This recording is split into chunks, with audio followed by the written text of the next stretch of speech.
오늘 우리에게 주시는 하나님 말씀은 사도행전 11장 19절에서 26절 말씀입니다. 신약성경 207페이지입니다. 그때 스데반의 일로 일어난 환난으로 말미암아 흩어진 자들이 베니게와 구브로와 안디옥까지 이르러 유대인에게만 말씀을 전하는데, 그 중에 구브로와 구레네 몇 사람이 안디옥에 이르러 헬라인에게도 말하여 주 예수를 전파하니, 주의 손이 그들과 함께 하심에 수많은 사람들이 믿고 주께 돌아오더라.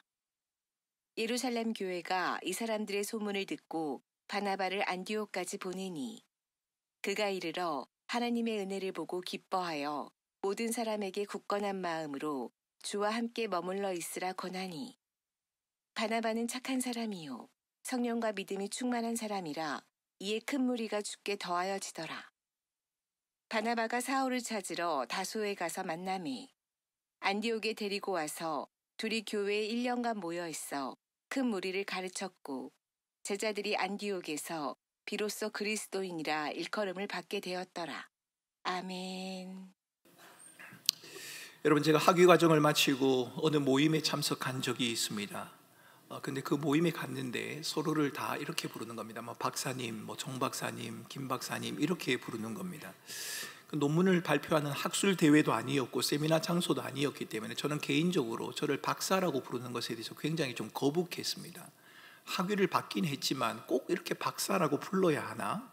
학문적인 주제와는 전혀 관계가 없는 모임인데 왜 이렇게 박사라고 자꾸만 부르는가 좀 불편하기는 했습니다.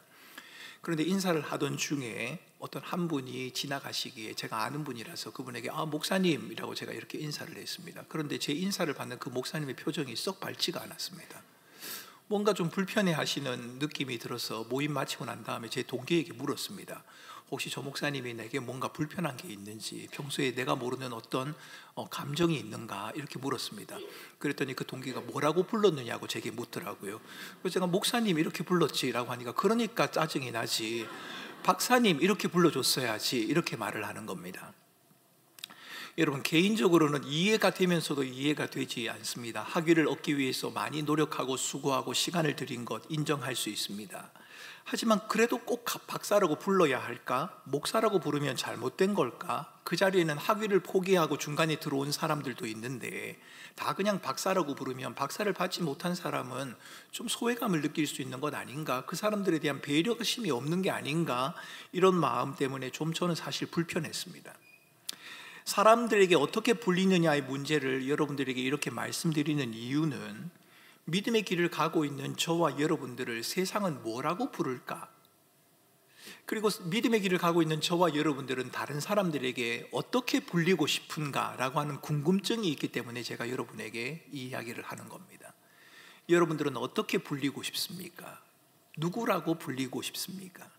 오늘 본문은 사도행전 7장의 스데반의 죽음과 관련이 있습니다. 19절은 이렇게 시작합니다. 그때에 스데반의 일로 일어난 환난으로 말미암아 흩어진 자들이 베니게와 구브로와 안디옥까지 이르렀다. 복음을 전하던 스데반이 죽었습니다. 그리고 그리스도를 추동하던 사람들이 모두가 다 흩어지게 되었습니다. 핍박은 더해갑니다. 베니게, 구브로, 안디옥에 이르기까지 많은 사람들이 흩어져야만 했습니다. 언제 이 핍박이 그치게 될런지, 언제 다시 고향으로 돌아오게 될런지 아무도 알 수 없는 상황 앞에 놓이게 된 겁니다. 당시 신자들이 할 수 있는 것이 있었다면 아마도 핍박이 그치고 신앙의 자유가 주어지는 날을 기다리는 것, 여러분 그것밖에 없을 겁니다. 언제 끝이 날까? 언제 집으로 돌아갈 수 있을까? 불가피한 혹은 어찌할 수 없는 상황이라고 할 수 있습니다. 본문은 환난이라는 단어를 사용하고 있지 않습니까? 여러분, 이것은 결코 과장이 아닙니다. 환난 중에도 오늘 본문이 우리에게 분명히 보여주고 있는 것은 유대와 사마리아와 땅끝까지 이르러 복음을 전하시겠다는 하나님의 계획이 여전히 진행되고 있다는 겁니다. 환난 중에 하나님의 일을 이루고 계십니다. 예수 그리스도가 우리의 주님이요 우리의 구원자라는 사실이 선포되고 그리스도의 이름이 높임을 받고 있습니다. 본문은 이 사실을 이렇게 기록합니다. 21절입니다. 같이 함께 읽겠습니다.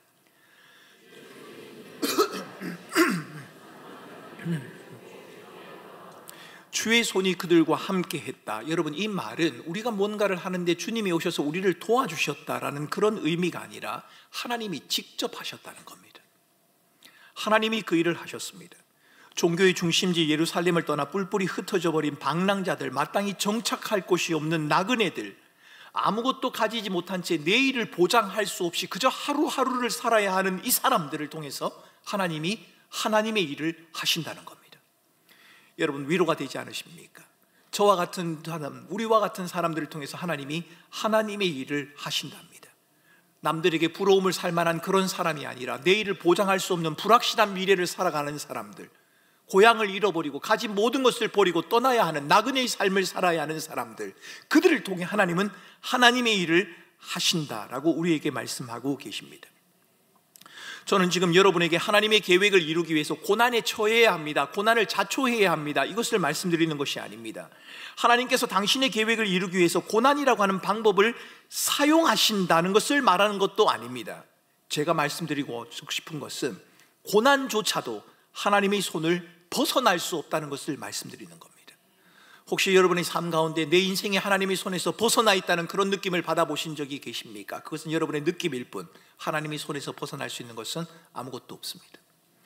저는 때로 우리 앞에 찾아오는 고난에 대한 하나님의 계획이 무엇인지 잘 모르겠습니다. 죄의 비참에 처한 인간을 하나님께서 구원하기 원하신다는 것, 성경을 통해서 잘 알고 있지만 우리가 마주하는 부조리, 부도덕, 고난, 그 원인이 무엇이냐라고 제게 묻는다면 저는 잘 모르겠습니다, 이렇게 대답할 수밖에 없을 것 같습니다. 저는 잘 모르겠습니다. 때론 고난이 우리의 부주의나 잘못, 인간의 악함이나 욕망에서 비롯되는 경우가 있습니다만, 본문의 성도들이 당하는 고난은 그런 고난이 아닙니다. 본문의 성도들이 당하는 고난은 예수 때문에, 예수 그리스도 때문에 당하는 고난입니다. 이들이 당하는 고난의 중심에는 예수가 메시아라고 하는, 예수가 구원자라고 하는 그 고백이 놓여져 있습니다. 우리는 예수를 주로 고백하는 믿음이 삶의 고난이 있을 것이다, 여러분, 이 사실을 알고 있습니다. 성경에서 미리 말을 했으니까요. 예수 믿는 사람들은 고난을 각오해야 된다, 성경은 그렇게 말을 했습니다. 그런데 막상 고난이 닥칠 상황을 만나면 피하고 싶습니다. 할 수만 있다면 고난을 직면하고 싶지 않아 합니다. 힘든 것이 싫고 크고 작음에 관련 없이 어려움, 고난, 환난 반갑지 않습니다. 비록 그것이 우리의 믿음과 관련된 것이라고 할지라도 고난은 싫습니다. 고난 때문에 믿음은 포기하진 않겠지요, 여러분들이 말입니다. 하지만 고난의 원인이 되는 상황에는 말려들고 싶지 않습니다. 가능하다면 그 고난의 원인으로부터, 불편한 것의 원인으로부터 발을 빼고 싶어하는 것이 우리들의 마음이지 않습니까? 이렇게 보면 우리는 예수 믿는 것과 고난을 나누어 생각하는 것 같습니다. 예수 믿는 것, 고난. 예수 믿는 건 좋은데 고난은 싫습니다. 그런데 오늘 본문이 보여주는 신자들의 모습은 그렇지 않습니다. 그들에게는 믿음과 고난이 나뉘어져 있지 않습니다.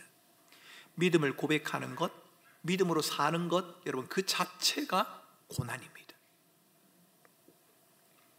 십자가에 죽은 자를 하나님이 저주받은 자라고 말하고 있는 유대인들, 그 유대인들의 전통을 거스리는 것, 그것도 고난입니다. 여러분, 그들 앞에는 고난이 놓여져 있습니다.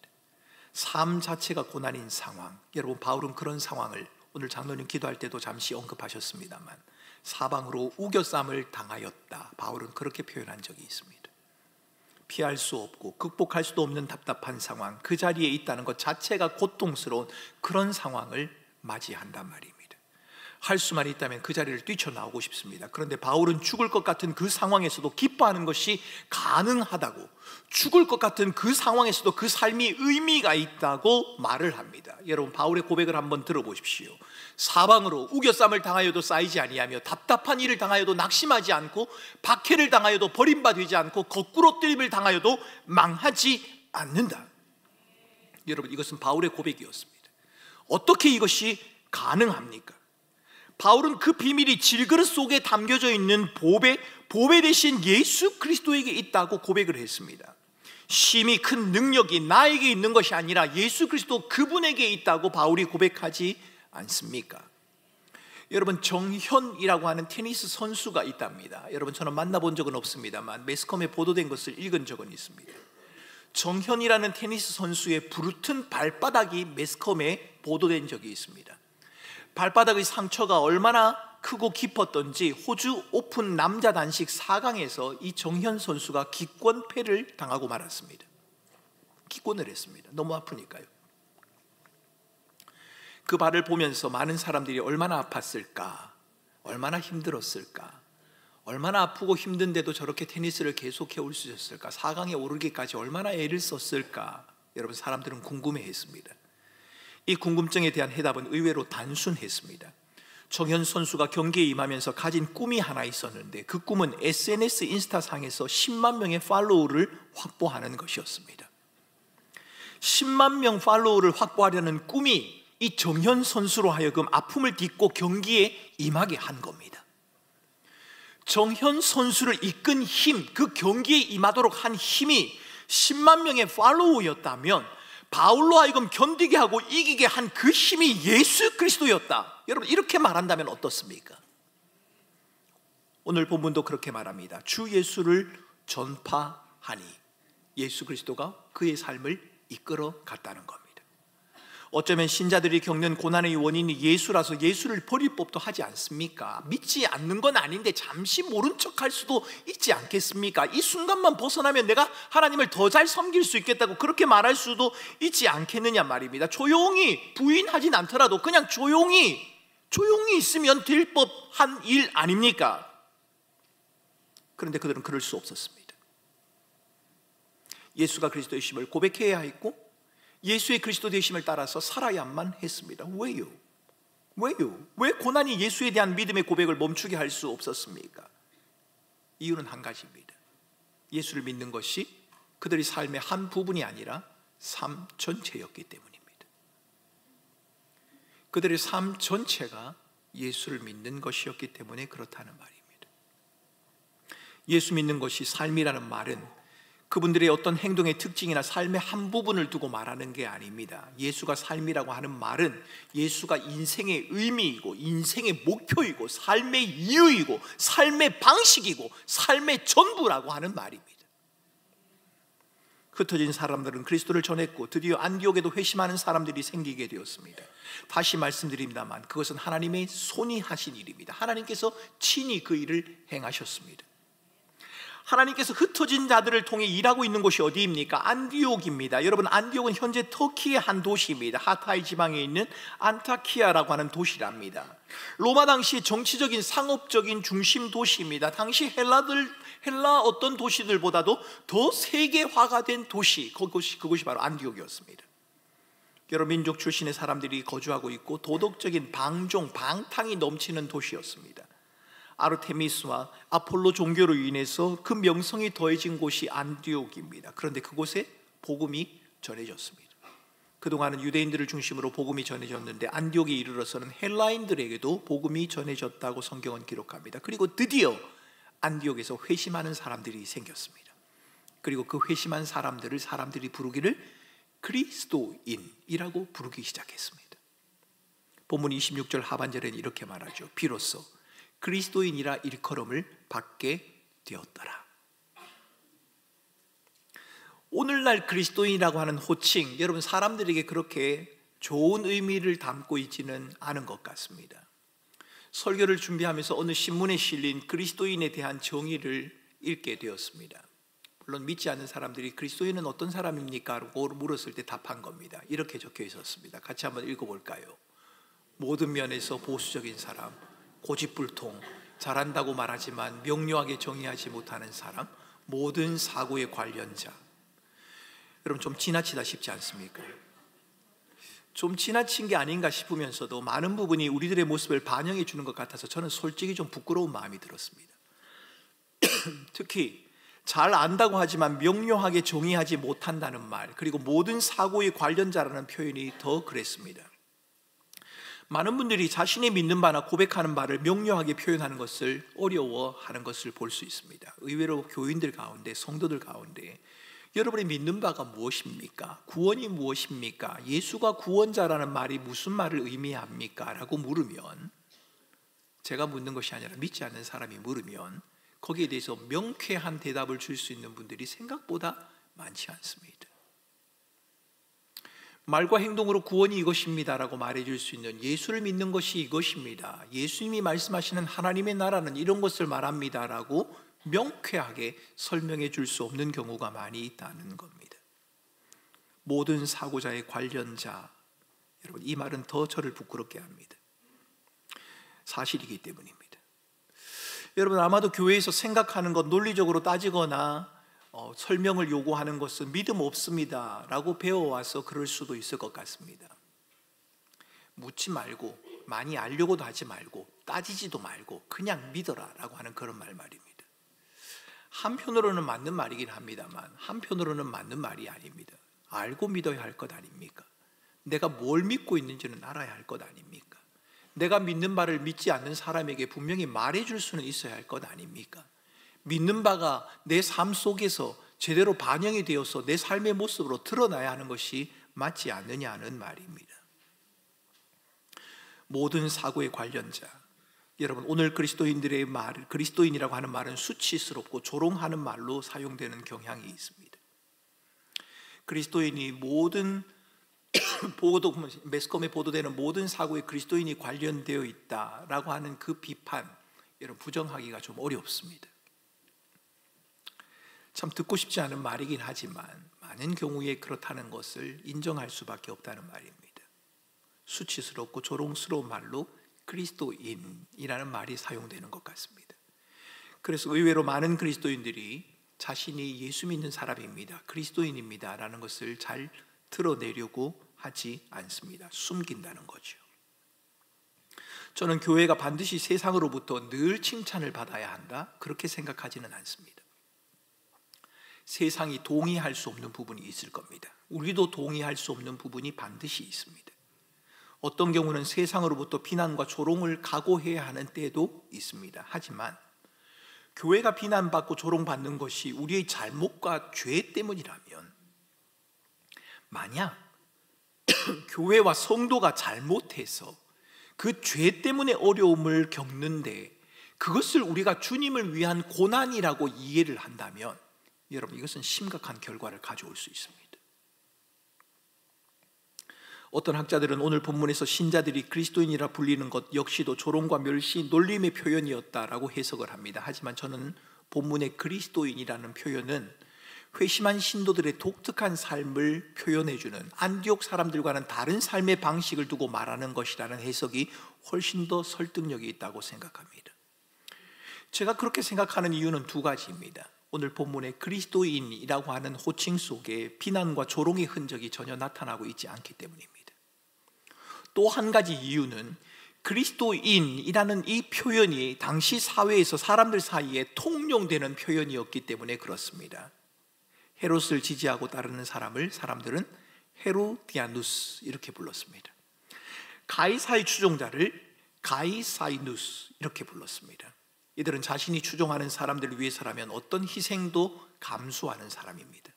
이 표현들은 단순한 호칭이 아니라 새로운 가치관, 삶의 방식, 그들의 존재의 이유를 표현해주는 말이었습니다.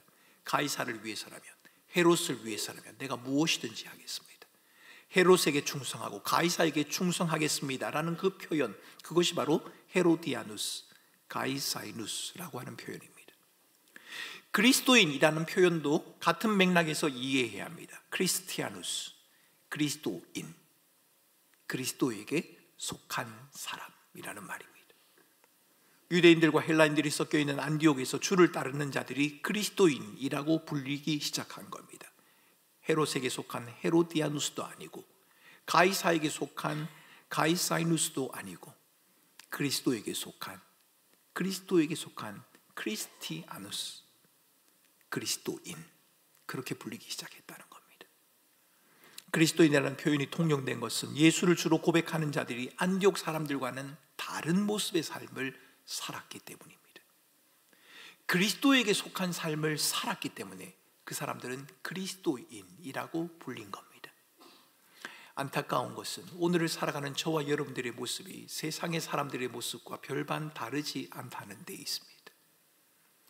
교회에 와서 예배를 드리고 성경을 읽고 성경 공부를 하고 봉사를 하고 섬김을 하는 것을 제외하고 나면 그 외 우리 모든 모습이 우리가 생각하고 판단하는 가치의 기준이, 우리가 추구하는 인생의 목표가 세상과 별로 다르지 않다는 것.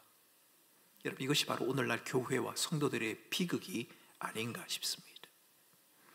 안디옥 교회 성도들이 그리스도인이라 불리는 이 일, 여러분, 이것은 단숨에 이루어진 것이 아닙니다. 상당한 수고와 시간이 필요했습니다.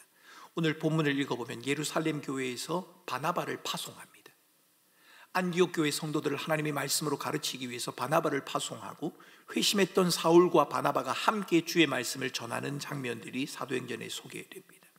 안디옥 교회 신자들은 가르침을 받기 위해 이 선생들의 권위에 복종하며 하나님의 말씀을 배우는 일에 열심을 냈습니다. 여러분, 어떤 내용을 배웠을까요? 어떤 내용이 가르쳐졌을까요? 오늘 본문에는 뭘 가르쳤는지 내용이 나오지 않습니다. 그냥 가르쳤다라고 하는 내용만 나올 뿐이죠.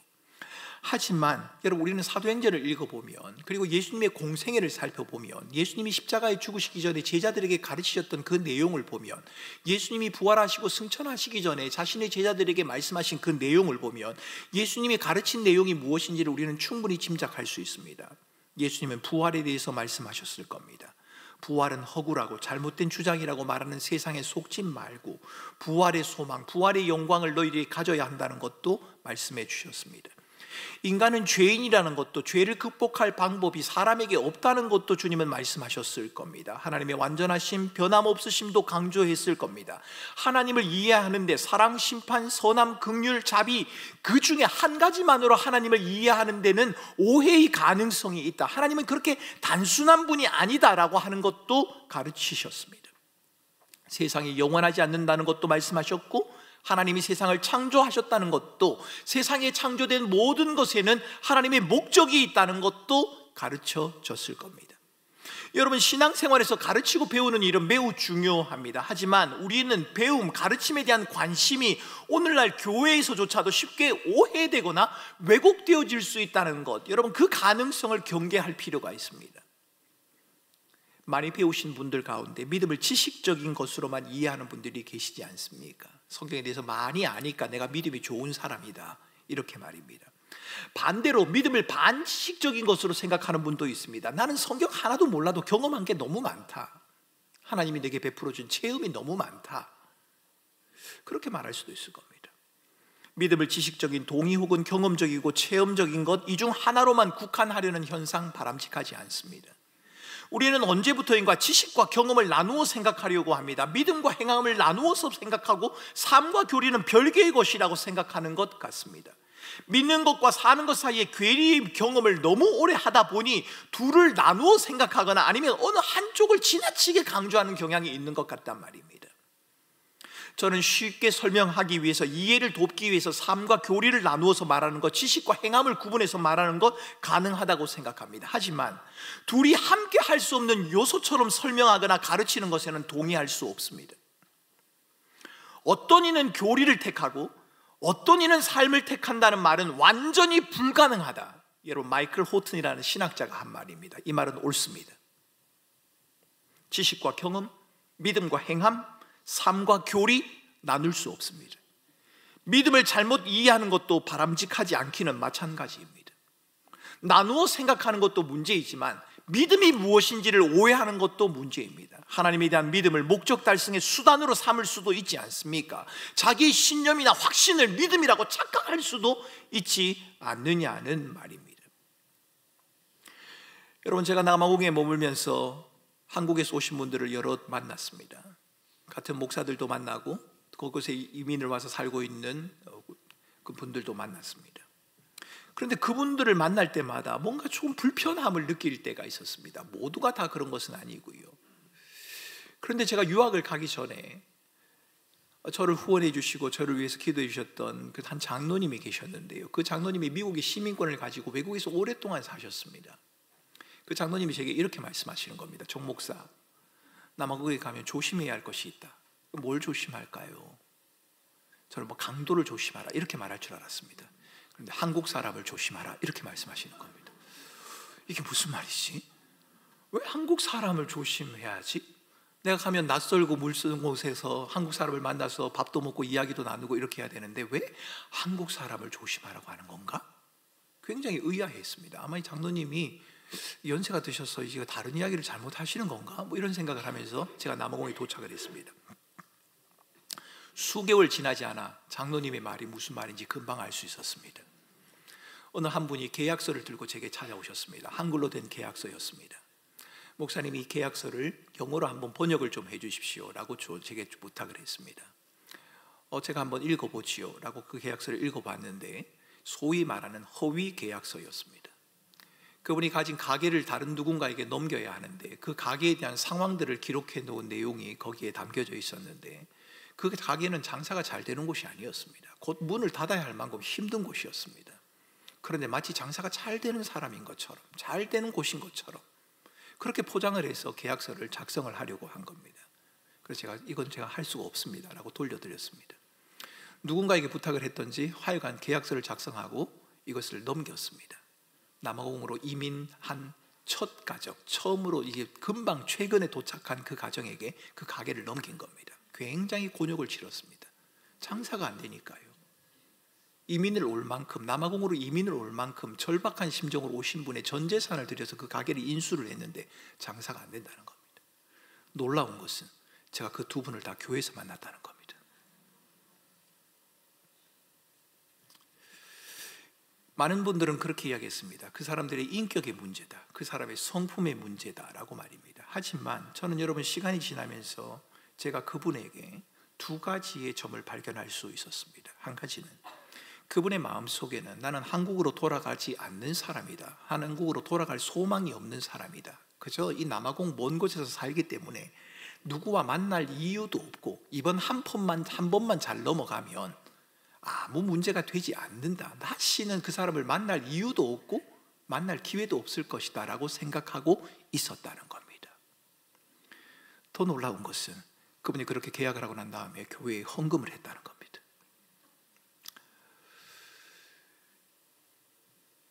그분은 분명히 그리스도의 주 되심에 대해서 오해하고 있는 분이 맞을 겁니다. 그것이 바로 제가 발견한 두 번째 이유입니다. 그분은 예수 그리스도가 주님입니다, 내가 그리스도인입니다 라고 말할 때 그 주 되심, 그리스도가 주님입니다 라고 하는 그 고백은 내가 원하고 바라는 것을 이루어주는 주님, 상대야 어떻게 됐던 간에 나만 살면 된다고 생각하는 이기적인 욕망, 그 욕망을 일으키는 주님으로 이해하고 있는 것이 분명해 보였습니다. 믿음과 행함을 나누어 생각하는 것, 문제가 될 수 있습니다. 믿음을 잘못 이해하는 것, 여러분 이것도 문제가 될 수 있습니다. 또 한 가지 문제가 될 수 있는 것은 예수는 나의 주라는 고백을 자신의 안정과 평안, 자기 만족을 위해서 사용할 뿐 주 대신 예수 그리스도에 대한 헌신, 희생, 그분의 말씀에 순종하는 일에는 적용하지 않는 것, 이것도 문제라는 겁니다. 예수는 그리스도라는 고백이 우리의 입술에는 머물러 있지만 우리의 삶에는 전혀 반영되어지지 못하는 그 현상, 그것이 바로 심각한 문제를 가져올 수 있다는 말입니다. 그냥 그렇게 살면 그만이고 이제 안 보면 그만이라는 생각, 그분에게 깊게 깔려있는 생각이 우리에게도 머물러 있을 수 있지 않겠나 싶습니다. 사기를 쳐서 얻은 이익을 하나님의 은혜라고 말하는 그 모습을 바라보면서 그분이 그리스도는 나의 주님입니다 라고 하는 그 고백이 정말 진정성이 있을까라고 하는 의심마저도 들더란 말입니다. 여러분, 저는 그분의 믿음을 판단할 자격이 없습니다. 그분은 구원받지 못한 사람이다, 저는 함부로 그렇게 말할 수 없습니다. 종류는 다르지만 저 역시도 그분과 비슷한 죄를 지을 가능성이 얼마든지 있기 때문에 저는 그분의 구원에 대해서 말할 자격은 없습니다. 하지만 그 순간 그분에게 보여준 그리스도는 나의 주님입니다, 나는 그리스도에게 속한 사람입니다 라고 하는 그 고백의 진정성은 믿기가 어렵습니다. 그리스도의 주되심이 적용되지 않는, 전혀 적용되지 않는 삶이 낯설지 않는 우리들 아닙니까? 그분들뿐만 아니라 우리가 그리스도는 주님이라고 말은 하지만 우리의 입술에는 그리스도의 주되심의 고백이 머물러 있지만 우리의 삶 가운데는 그 그리스도의 주되심이 전혀 적용되어지지 않는, 그리스도에게 속한 그리스도인입니다 라고 하는 그 모습이 드러나지 않는 우리들, 여러분, 우리들에게 오늘 본문의 안디옥 교회 성도들의 모습은 큰 도전을 하고 있습니다. 당시 신자들에게 그리스도인이라고 하는 이 이름, 여러분 이 이름이 적용되는 것은 결코 유리한 상황이 아니었습니다. 로마가 인정하는 합법적인 종교로서의 자격을 얻지 못한 채 로마 정부의 보호를 받지 못하는 어려움을 감수해야만 합니다. 전통적인 유대교와의 결별도 갈등도 감수를 해야 합니다. 그럼에도 신자들이 그리스도인이라 불리는 것을 꺼리지 않는 이유가 무엇입니까? 그럼에도 불구하고 그들이 나는 그리스도입니다, 그리스도에게 속한 사람입니다 라고 말할 뿐만 아니라 그렇게 살아내려고 애를 썼던 이유가 무엇입니까? 그것은 그들의 고백이, 그들의 믿음이 삶의 방식이 아니라 삶의 전부였기 때문입니다. 그들의 삶의 전부였기 때문입니다. 그들의 눈앞에 있는 그 현실이 전부가 아니라 그 현실 너머에 하나님의 위대한 약속이 있다는 것을 바라보았기 때문에 그렇다는 말입니다. 주 예수 그리스도에 대한 믿음은 그들의 마음에 흔들림 없는 확신과 확고한 기대감, 소망을 갖게 했습니다. 이 확신이 얼마나 강력했든지 히브리서 기자는 마치 바라보는 것, 보이지 않는 것을 바라보는 것처럼, 바라보는 것이 내 손에 있는 것처럼 그들은 생각하며 살았다라고 그렇게 말을 합니다. 여러분, 제게 아버님과 같은 목사님이 계십니다. 제게 신앙을 가르쳐 주신 목사님인데요, 그 목사님은 제게 늘 그런 말씀을 하셨습니다. 연철아, 사람의 마음은 그렇게 중립적이지 않다. 하나님의 인도를 받고 하나님의 임재를 경험하는 것은 가만히 있다고 되는 게 아니란다. 그래서 늘 너는 의식적으로, 의도적으로라도 하나님의 임재와 하나님의 함께 하심을 마음에 그리고 그것을 생각하며 살아가라, 그렇게 말씀하신 적이 있습니다. 여러분, 저는 그 말이 맞다고 생각합니다. 여러분에게 묻고 싶습니다. 여러분, 교회에 와서 예배를 하고 찬양을 할 때 오로지 주님에게만 집중하실 수 있습니까? 여러분, 저는 목사지만 그게 잘 안 됩니다. 이 자리에 앉아 있으면 음향 소리도 들리고요, 움직이는 사람들의 모습도 보이고요, 오늘 성경은 어떻게 해야 될까도 생각하게 됩니다. 그래서 주님에게 집중하기가 어렵습니다. 그래서 집중하기 어려울 때는 주로 저는 눈을 감습니다. 왜냐하면 눈을 감으면 최소한 눈에 보이는 것은 차단할 수 있으니까요. 그리고 내 마음을 주께 한번 집중해 보려고 애를 쓴다는 말입니다. 눈에 보이는 게 전부가 아니지 않습니까? 눈에 보이는 그 너머에 있는 주님을 바라보기 위한 애씀, 그것이 우리에게 필요하다는 말입니다. 남아공에 있었던 이야기를 말씀드렸을 때 그분을 기억하시지 않습니까? 그분은 눈에 보이는 게 전부였습니다. 그 순간만 넘어가면 끝이라고 생각했단 말입니다. 안 보면 그만이라고 생각했단 말입니다. 이것만 얻으면 전부라고 생각했단 말입니다. 케이프타운에서 문제가 되면 조복으로 요하네스버그로 이사해버리면 그만이라고 그분은 생각했단 말입니다. 여러분, 우리의 신앙생활들이 그렇지 않겠습니까? 눈에 보이는 것이, 우리가 겪고 있는 것이, 우리가 경험하는 것이, 우리를 둘러싼 환경과 상황이 전부라고 여겨서 눈에 보이지 않지만 여전히 존재하고 있는 이 자리에 임재하시는 삼위 하나님의 위대한 임재와 함께 하심을, 그분이 여전히 우리 가운데 함께 하시지 않습니까? 우리의 한계가 있기 때문에, 우리의 인식의 한계가 있기 때문에 인식하지 못할 뿐이지, 그분은 거룩한 성령으로 삼위 하나님으로 우리 가운데 임재하시는, 함께 하시는 분이 맞지 않느냐 말입니다. 여러분, 그것을 인식하며 살아가는 자들의 삶이 바로 그리스도인의 삶이다. 오늘 본문은 우리에게 그렇게 말하고 있는 겁니다. 그들이 그리스도인이라 불렸던 것은 그들에게 인격에 부족함이 없기 때문에 그렇게 불린 게 아닙니다. 그들이 완전하기 때문에, 그들에게 부족과 실수가 없었기 때문에 그들이 그리스도인이라고 불린 게 아닙니다. 그들의 역량, 자질 부족할 수 있습니다. 우리처럼 말입니다. 그러기에 그들에게는 주님의 능력이 필요했고 그 능력을 기다려야 했습니다. 그래서 여러분, 사도행전을 시작하면서 뭐라고 말씀하십니까? 내가 너에게 약속한 것을 기다려라. 여러분, 우리는 우리 앞에 놓여진 현실 앞에서 너무 조급해하는 것 같다는 느낌을 받습니다. 너무 빨리 말을 하고, 너무 빨리 해결하려고 하고, 너무 조급해하고. 그런데 그런 우리에게 주님에 대한 기다림이 필요합니다.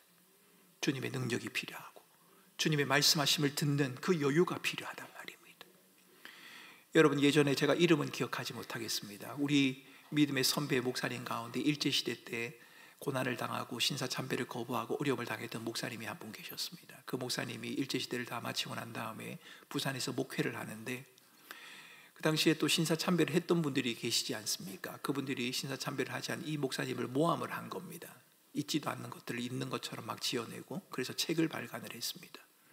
그러자 그 사실을 알게 되었던 그 교회 장로님이 그 목사님에게 가서 목사님 이 명예훼손입니다. 목사님에게 있지도 않는 일을 이렇게 모함을 하고 이렇게 합니다. 이렇게 가만둘 수 없습니다.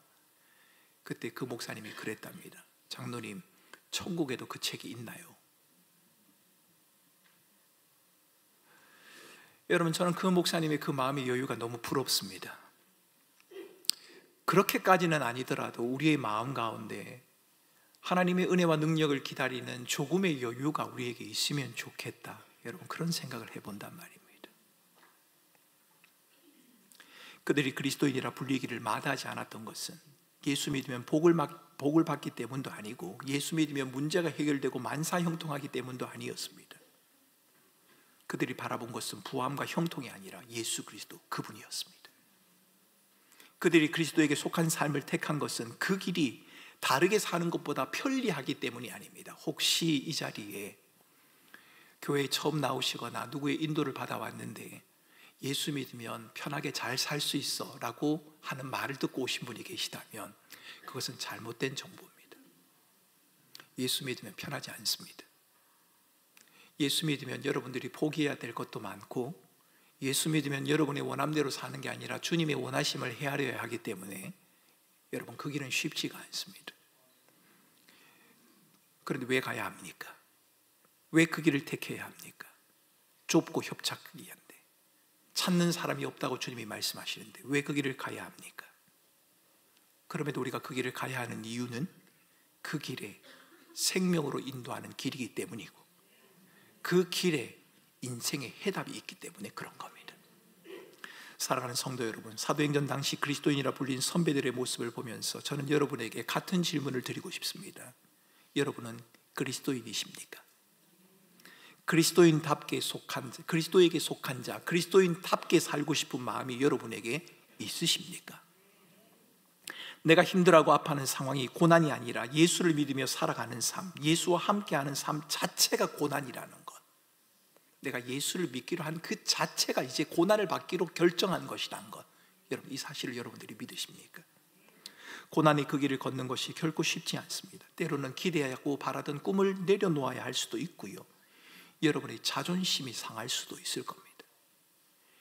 애매히 고난을 당해야 하는 경우도 있을 거고요, 오해를 받아야 하는 그럴 때도 있을 겁니다. 그럼에도 불구하고 우리가 그 길을 포기하지 말아야 하는 이유는 그 길에 인생의 해답이 있고 생명이 있기 때문이고 그 길로 부르신 분이 바로 우리 주님이시기 때문입니다.